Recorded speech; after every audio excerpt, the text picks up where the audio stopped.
দিল্লির যন্তর মন্তরে নাম পরিচয় না জানিয়ে দেশের বিভিন্ন প্রান্ত থেকে মানুষ এত খাবার অর্ডার করছে প্রতিবাদকারী ক্ষুধার্ত মানুষদের জন্য, যে এখন ওখান থেকে ভিডিও করে বলতে হচ্ছে যে দয়া করে আর কেউ খাবার পাঠাবেন না, আমাদের কাছে অনেক খাবার এসে গেছে। तो भैया ये मुंबई महाराष्ट्र से है।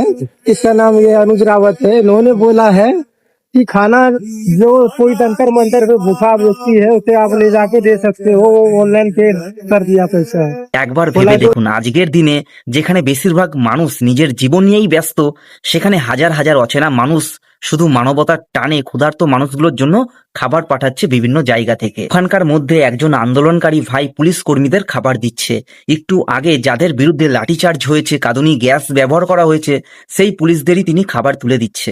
সত্যি বলতে যন্তর মন্তরে স্টুডেন্টদের যেভাবে লাঠিচার্জ হয়েছে, তাদের উপরে আঘাত করা হয়েছে, সেটা খুবই বেদনাদায়ক। আসলে কিছু মানুষ এই এডুকেশন সিস্টেমটাকে একটা বড় বিজনেস বানিয়ে রেখেছে। এত কিছু হওয়ার পরও ভারতের শিক্ষামন্ত্রী ধর্মেন্দ্র প্রধান পদত্যাগ করবে না বলে জানিয়েছে।